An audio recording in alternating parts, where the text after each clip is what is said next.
ஹாய்ப்பா. இன்றைக்கி மதுரையில் வெளியே போய் சாப்பிடல, ரூம்லேயே ஆர்டர் போட்டு சாப்பிட்லான்னு சொல்லிட்டு பையன் எல்லாம் ஆர்டர் போட்டிருந்தான். பின்னாடி ஸ்விம்மிங் பூல் கிட்ட தான் சரி சாப்பிட்லான்னு சொல்லிட்டு பிளேட்டெல்லாம் எடுத்து வச்சுட்டு இருந்தோம்.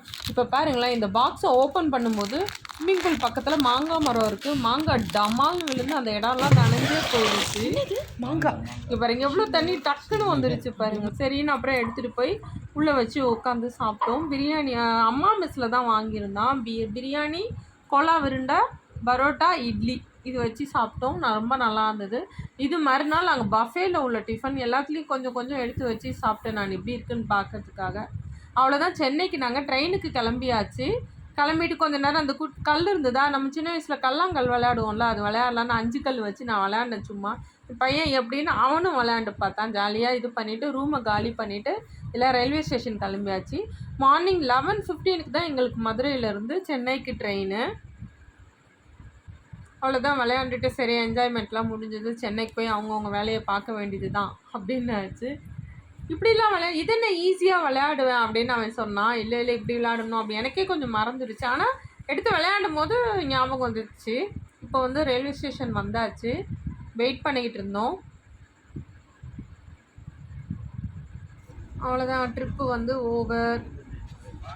அவ்வளோதான். ட்ரெயினில் கிளம்பியாச்சு. அதுதான் ஒவ்வொரு ஊராக தாண்டி வர ஆஹா சென்னைக்கு போகிறோம். சில நேரம் வீட்டுக்கு போகிறோன்றதை தாண்டி சரி இவ்வளோ நாள் என்ஜாய் பண்ணமேன்னு இருக்கும். இந்த ஆடெல்லாம் அங்கே ரயில்வே கேட் கிட்ட மேய்ஞ்சிக்கிட்டு இருக்கு பாருங்களேன். கொஞ்சம் பார்க்கறதுக்கு பயமாக இருந்தது. ஏன்னா அந்த பக்கம் ட்ரெயின் நின்றுக்கிட்டு இருக்கு, இதுங்க மேய்ஞ்சிக்கிட்டு இருக்குங்களே அப்படின்னு கொஞ்சம் பயமாகவே இருந்தது. பார்த்துட்டே இருந்தால் அப்புறம் ஒரு நல்ல ட்ரிப்பு. எனக்கு ரொம்ப ஹாப்பியாக நல்லா இருந்தது. பையன் ஜாயின் பண்ணது இன்னும் நல்லா இருந்தது. கண்டிப்பாக எப்படியாவது ஜாயின் பண்ணுங்க. இந்த மாதிரி ஃபேமிலி போயிடுவாங்க.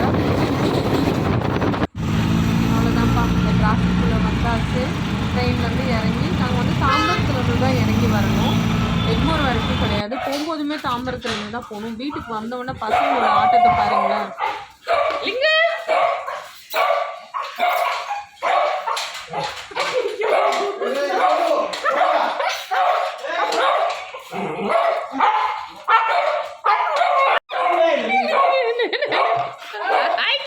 என்ன அடிக்கிறியா? நான் ஒன்னா எடுக்கிறேன்.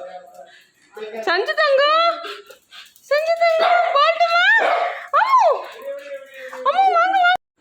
அவ்வளோதான்ப்பா. வீட்டுக்கு பசங்களெல்லாம் கொஞ்சம் முடிச்சாச்சு. உங்களுக்கு இந்த வீடியோ பிடிச்சிருந்தா லைக் பண்ணுங்கள், ஷேர் பண்ணுங்கள், கமெண்ட் பண்ணுங்கள், சப்ஸ்கிரைப் பண்ணுங்கள். அடுத்த வீடியோவில் பார்க்கலாம்ப்பா. பாய்.